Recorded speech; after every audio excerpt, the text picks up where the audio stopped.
speaking of science, it seems that people in positions of power agree with this woman. We see here the World Economic Forum. Melissa Fleming, the UN's Under-Secretary General for Global Communications, is speaking at a panel, and Calvin Robinson's reposted that, and you just have to hear this clip to believe it.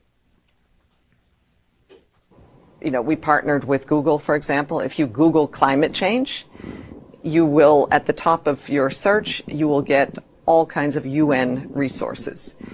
We started this partnership when we were shocked to see that when we Googled climate change, we were getting incredibly distorted information right at the top.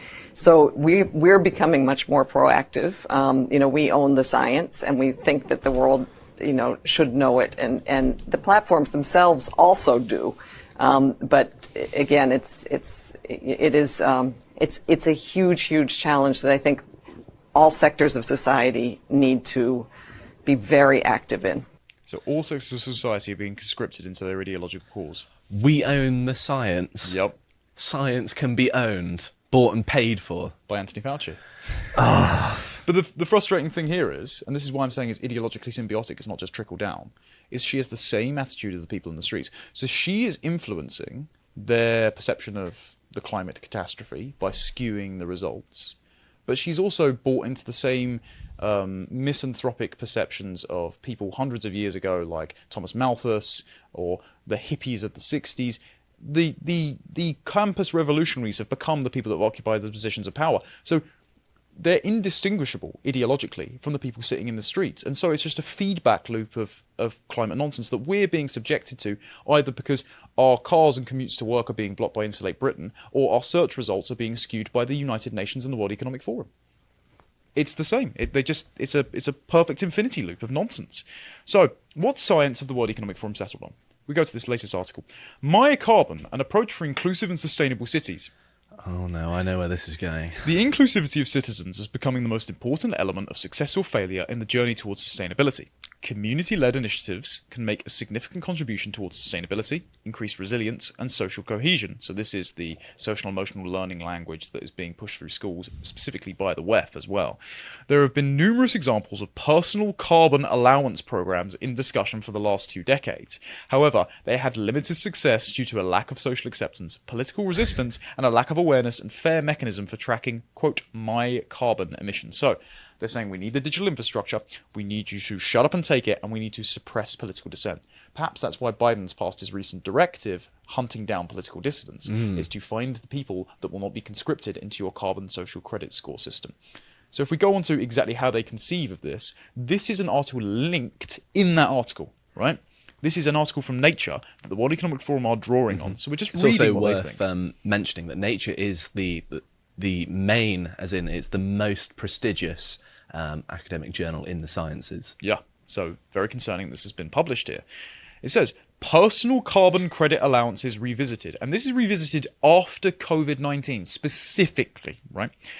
In this context, and this is of COVID-19, of zoonotic diseases, which definitely didn't escape from the Wuhan laboratory, and in the context of the worsening climate crisis, which even the IPCC projections do not say the world is going to burn within 10 years. But anyway, in this context, the introduction of personal carbon credit allowances, PCAs, a mitigation policy proposal developed in the 1990s, is ripe for revisitation. This policy aims to link personal action with global carbon reduction goals. So it says link, what they mean is compel personal action toward global carbon reduction goals. A PCA scheme would entail all adults receiving an equal, tradable carbon allowance that reduces over time in line with national targets. In its original design, the allowance could cover around 40% of energy-related carbon emissions in high-income countries, encompassing individuals' carbon emissions relating to travel, space heating, water heating, and electricity. So all the things you need to live, you're going to be rationed, and you're going to have an individual ration. And they're obviously going to do this via smart meters and electric cars and things like that.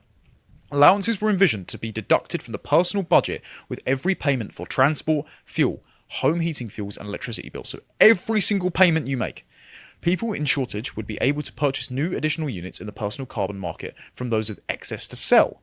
New, more ambitious PCA proposals include economy-wide emissions encompassing food, services, and consumption-related emissions, for example.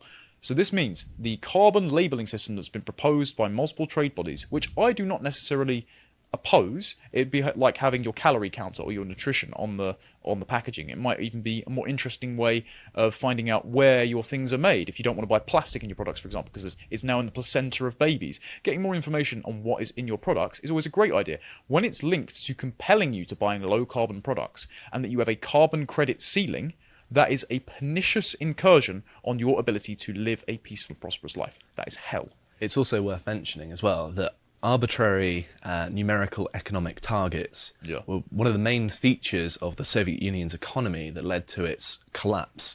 So that's this, right? Yeah.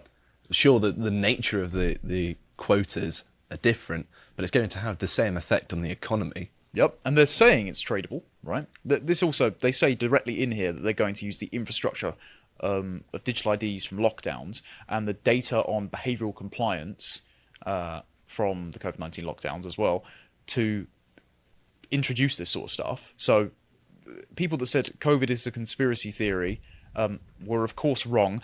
Also, the WEF article that this was linked in says that COVID-19 was a test of social responsibility. So it's all a lot of priming here. In here, it says that you can trade your carbon credits if you don't have enough, right? Well, I would like to point you to this. This was a debate I did. We're not going to play the clip. You can go and watch it in your own time, either on Twitter or via the full thing via YouTube. It was a very interesting little exchange. It's a debate I did with Shara Ali, the former deputy of the Green Party. Now, he was kicked out of the party not for this statement, but because he said that trans women are not women, which is obviously very transphobic. During here, he said you should have an app on your phone that limits your carbon budget. And I said, when it's authoritarian, who sets the carbon limit? He said, we do.